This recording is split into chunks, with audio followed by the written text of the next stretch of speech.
Hello and welcome to In Your Face. I am so excited here today. I am so excited here I don't know what to do. But look, let's get right to this. We have Jessica Lynn Kimble in the studio today with us live. Yes. And welcome, Jessica. Thank you. Thank you. I am so glad you made it with us today. Yes, me too. I'm so grateful to be here. I've always wanted to be on the show. Well, I am so glad that you were grateful to be on the show. But you know what? We're going to have a treat right now from Jessica. Jessica is going to grace us with her great, wonderful voice and her very good guitar playing. Right, Jess? Yes. All right. So let's get out and see what Jessica is going to do for us right now. We are going to do a little mashup. Of a couple of songs that I wrote along the way. Okay.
Dealing with that mess. Who do you think you are? Who do you think I am?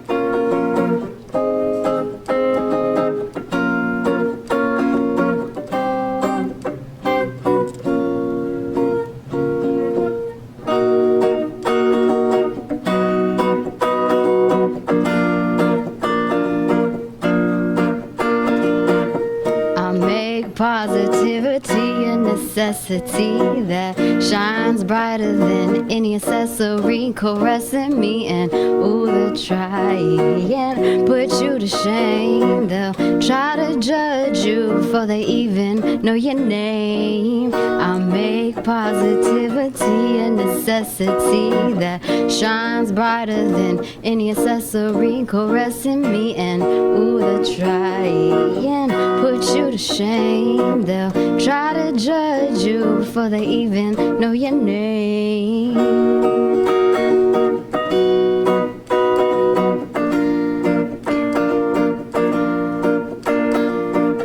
We ask questions that we have answers to. Nobody wants to see you win in a game that they lose. Sometimes words will try to bring you down. Same things that make you smile can also make you frown. I make positivity a necessity that shines brighter than any accessory, caressing me. And ooh, they'll try and put you to shame. They'll try to judge you before they even know your name. Woo! Look at that, Miss Jessica Lynn in the house. But we'll be right back after these messages. We're going to hear more about Miss Jessica Lynn and her destiny, how she got to this point after these messages. See you soon. And welcome back to In Your Face. Here with me live is Jessica Lynn Kimble. In between, if I call her Jessica Lynn, because I love to call her Jessica Lynn. I don't know why. This reminds me of country. I mean, like, who's a country artist? I can't even tell you that one. I don't either. It was in my mind, but now it's gone. I just love Loretta Lynn. How about that? Loretta Lynn. I just love that. So Jessica Lynn, that was fabulous, darling. Thank you. That was fabulous. You're gifted, man. Thank you. You are a woman. I shouldn't say man, huh? It's just slang.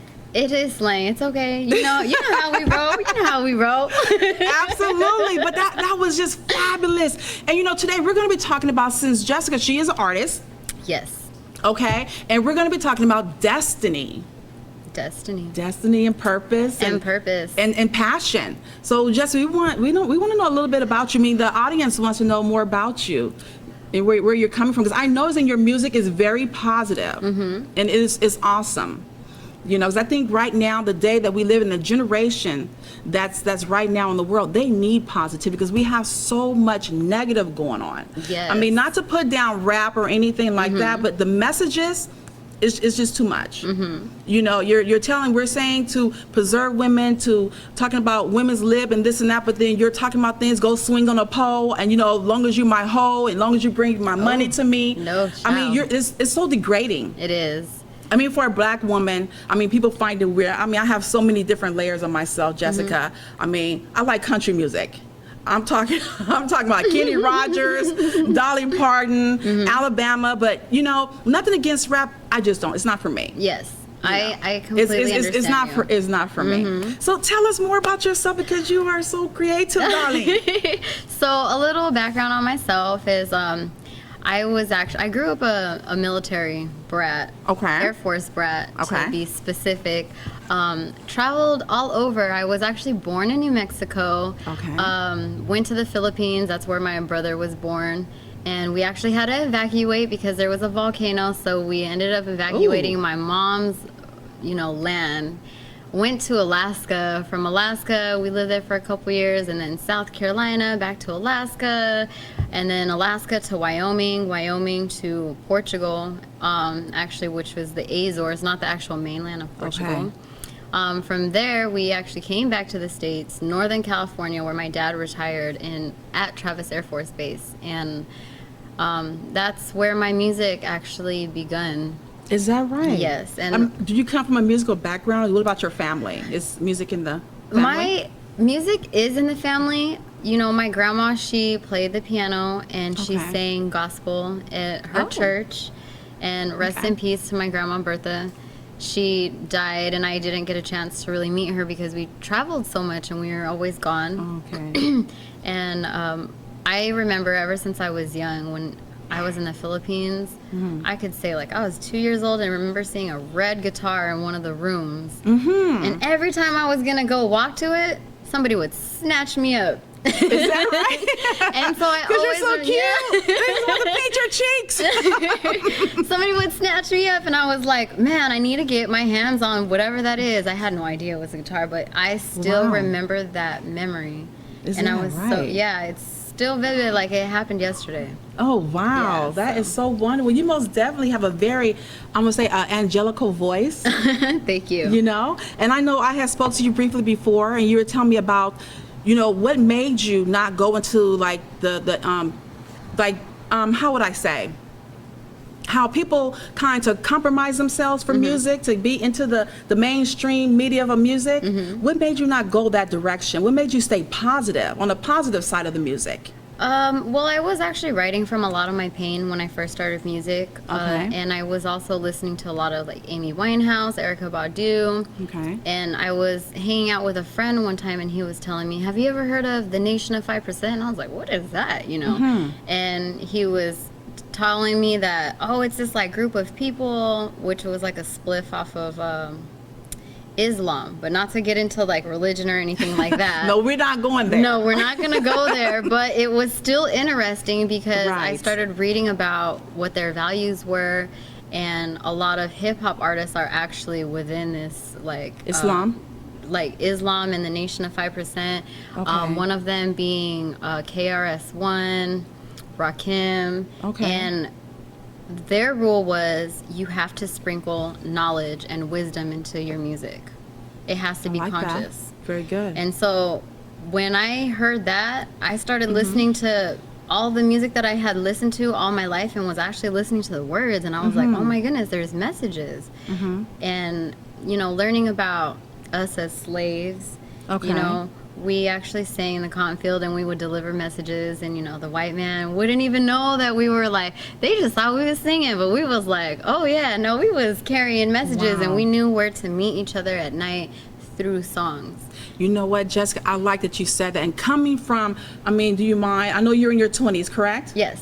Coming from a newer generation woman, she's in her 20s and she's going way back to the motherland. And that is so key because there are a lot of, let's say, African American young people who don't even know anything about their history. No. And that is so key for you to even go there and to add that into your music, to let them know that, hey, you know, 'cause actually, I'm 47. You just taught me something. I'm gonna keep it real.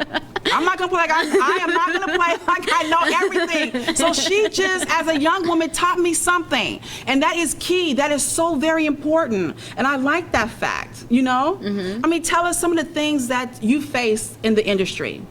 So some of the things that I faced in the industry was exploitation of women. You know, meeting guys that they'll tell you, oh my gosh, your voice is so beautiful. Oh my goodness, you're so talented. You know, like, oh yeah, you can work with us. And they want to put you into the industry to exploit you. You know, I had a guy tell me, you know, you are so cute and you have a beautiful voice. You can just get producers. All you have to do is go on dates with them, or, you know, do whatever you need to do and they'll get you beats for free, you know. And I'm like, what? You know, studio time for free, all you have to do is sell yourself. I was like, no, I'm good. No, thank you. You know, so I would stay to myself a lot. That's and it was a struggle because it makes you think, as a female, am I really talented, or are they just saying that, you know? And I had to really come back to myself and just focus on my art and just can't even go But there. now you do know that you are talented. Yes, You are of very course. you are very talented. I'm glad you know that, because you are talented. And you know, as long as we stick in something, and I feel that if you're in tune to your spirituality and you allow God to walk you through your path, you'll make it.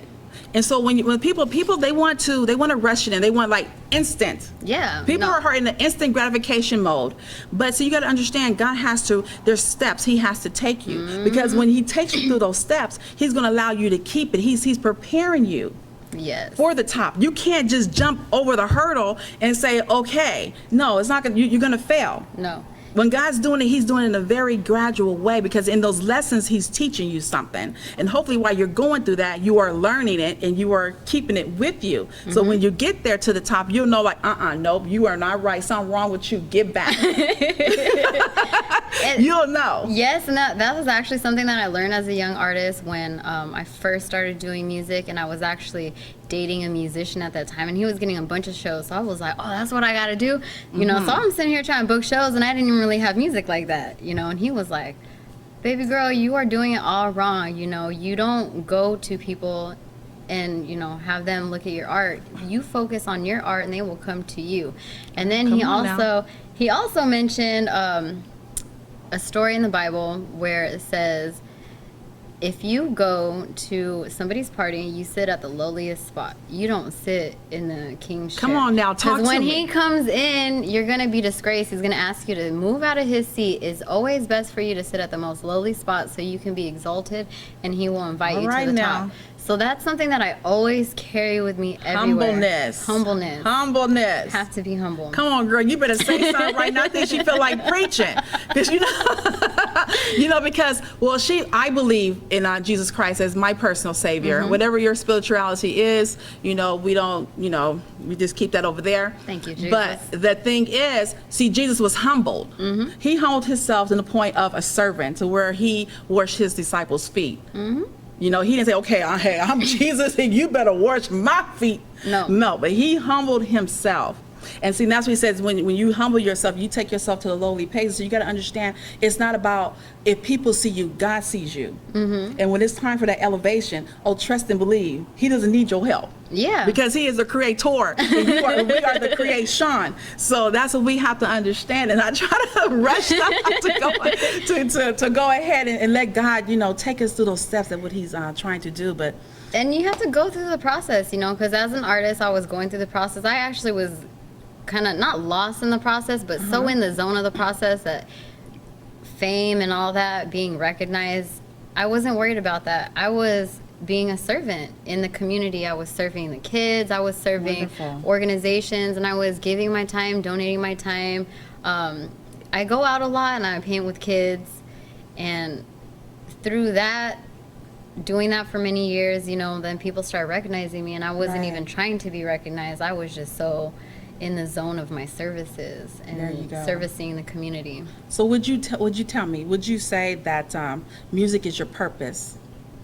Music is my purpose. Art is my purpose. I started off as a visual artist. Okay. And then I slowly started getting into my music. I always wrote, but I never really took it serious until now. So now that it's getting serious, I'm like, whoa, people are, this is serious. There you go. But sometimes God will always lead you on one thing, and then he opens it up. But he'll start you off one way, then he'll get you straight to your purpose. Yeah, he will, because I was gonna quit. I remember I got to Oxnard from the Coachella Valley, and going through my struggles, got here and was like, I'm done. I'm not gonna make music. I'm gonna focus on making money, and I'm gonna go to school. So that's what I did. I went to school, ended up doing community service through a class that I was taking, and before you know it, I had shows every single week, like every other day, and I was like, God was like, no. No, you are gonna do your music because that's what you're supposed to do. Exactly. So when you start to veer off, and so when you let go and you let God, and that's exactly what God would do, because he basically wants you to look. He wants you to take your hands off of it. And look, he's like kind of scared you back. No, you're not giving that up. I have created you for this purpose, for this time. It's just that we have a set time when he's doing certain things. And so that's a great thing. But you know what? We're talking about destiny and purpose today, and we'll be right back after these messages right here with my girl, Jessica Lynn. And welcome back to In Your Face. Here with me is my girl, Jessica Lynn, extraordinaire. What's up? Okay. So Jessica, we're talking about destiny and purpose and passion all mixed in together. So I was thinking, was there a time when you felt like, I can't do this, it's just too hard, the struggle is just too real? Yeah, there's times where I would pick up my guitar, and again, I'm self-taught. I've never taken guitar lessons, but I would pick up my guitar and try to play something, and I'd be like, can't do this, and I would just kind of like throw my guitar down, and there's times where I feel like I can't sing because there's other singers that I meet along the way who have extraordinary voices, and without realizing that I'm still young at what I do and that these singers have been doing it for like 20 plus years. Right. And yeah, there's times where I felt like I wanted to give up, but I didn't. I couldn't. My passion was just always burning. Like no matter what, I would catch myself. I would, in my unawareness, I would catch myself singing or writing, or I just couldn't quit. You couldn't quit. So, how do you define definition for yourself? I mean, destiny. I'm sorry. What am I doing? Define destiny for yourself. What do you consider? Destiny is a natural flow. It's a natural way, and destiny is something that is in your control, but it's not simultaneously. Yes. So meaning that there was a lot of things that I would try to do, such as putting events together, and I would always try to have all the control over it, because in my mind I create these ideas and these illusions. It has to be perfect. It has to be like this, and it has to be like this in order for it to be successful. And I would just stress myself out, and that's when I would realize that, you know what, I can't take control of all this. I'm trying to do work that doesn't belong to me. I'm trying to take responsibilities that don't belong to me. So I let it go, let destiny kind of take control of it, and just have faith in that. There you go. That's absolutely correct. I mean, but what would the message that you would give to young people out there who's trying to do exactly what you're actually doing right now, and stay in that, and not to give up, and just keep on going for that dream, that destiny, that passion, that purpose? I would say to continue, and for the people that do go through their phases of depression, that just go through it. Just really be aware of yourself in that depression, because that's where a lot of your creativity is gonna flow. I know for me, in my darkest days is where I shine the brightest. Is that right? Yeah. Oh, that's wow. like where I shine the brightest. That's where like that light was like whoosh. Wow. I think Jesus was giving you that boost. Okay, Jessica, don't give up. Don't give up. So tell me something. Does family support, does that really matter? Family support is a huge thing, Okay. At first, when I was making music, I remember listening to, I had just recorded a CD, nothing professional, and I put it in the car, and my brother was taking me somewhere, and he was like, what is this? I don't want to listen to this. And I was like, oh, it's a song I recorded. I just wanted to see how it sounded, you know. And he was like, why are you doing music? Music is not your God-given talent. Your God-given talent is your art. You need to use your hands, not your music. All right. And I got so like, but I also told myself, I'm going to continue doing my music because I know this is my God-given talent. That's right. And we have multiple talents, actually. Yes, thank you. Yes. And so, my family wasn't really taking me serious. Okay. Until the 805 Funk Fest. Thank you, Chuck. There you go. They're like, whoa, yes, that's my daughter. Right, and I had opened up for the SOS band. I opened up for the Zap band, Climax. Come on, girl.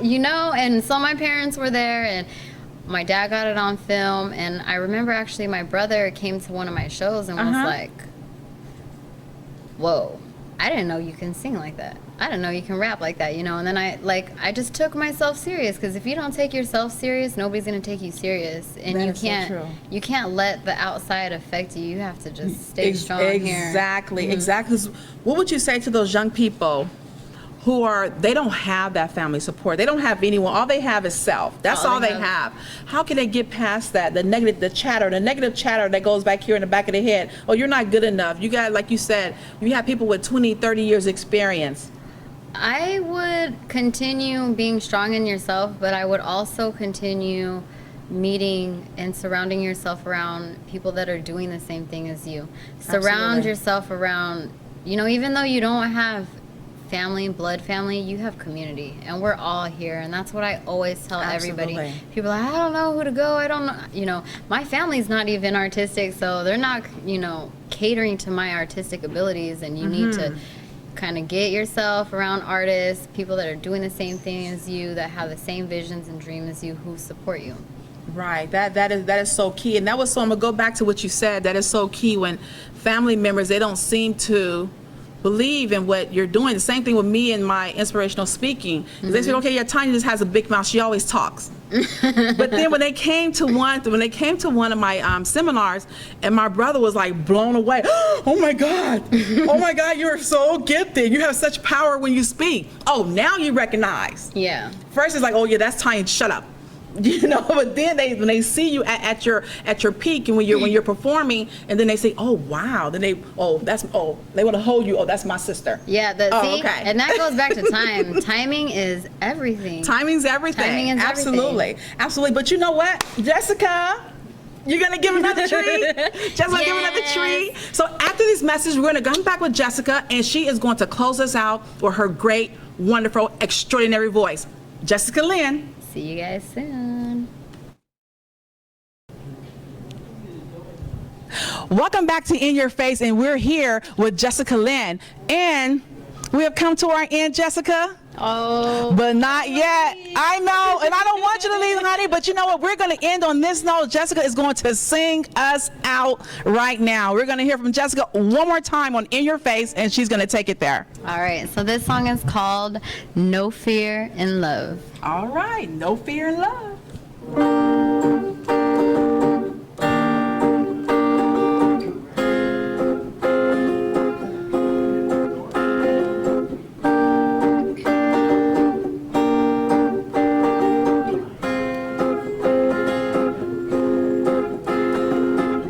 One day your tears, they will be no more.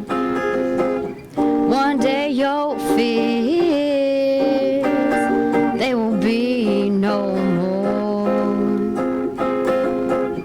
One day your pain, like an imprint in the sand, will wash away, and it will be no more.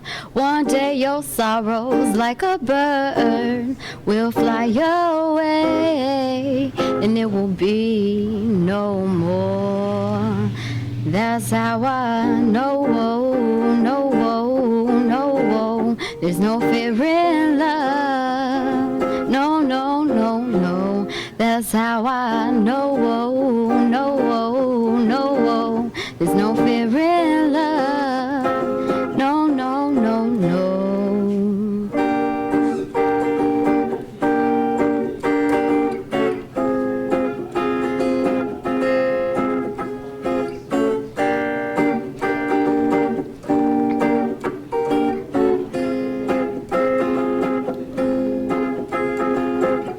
One day your tears, they will be no more.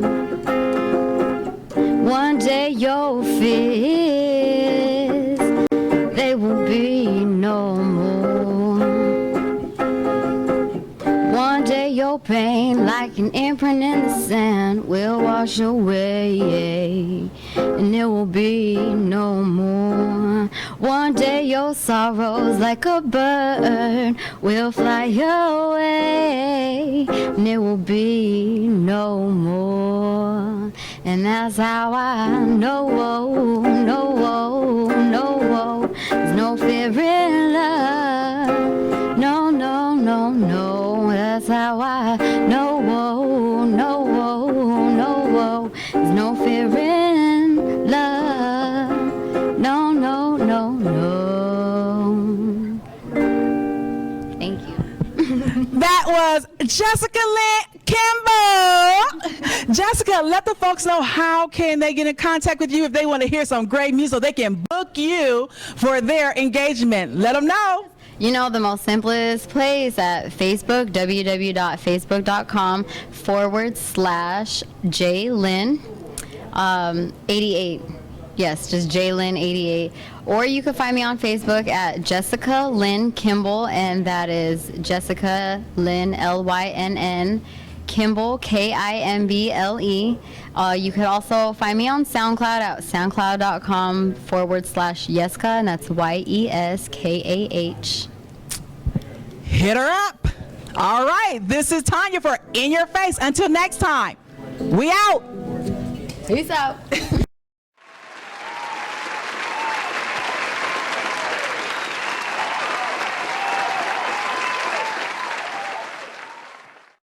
There will be no more.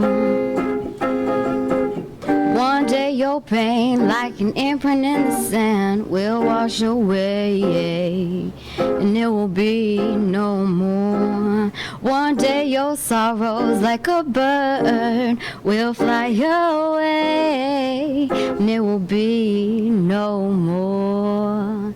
And that's how I know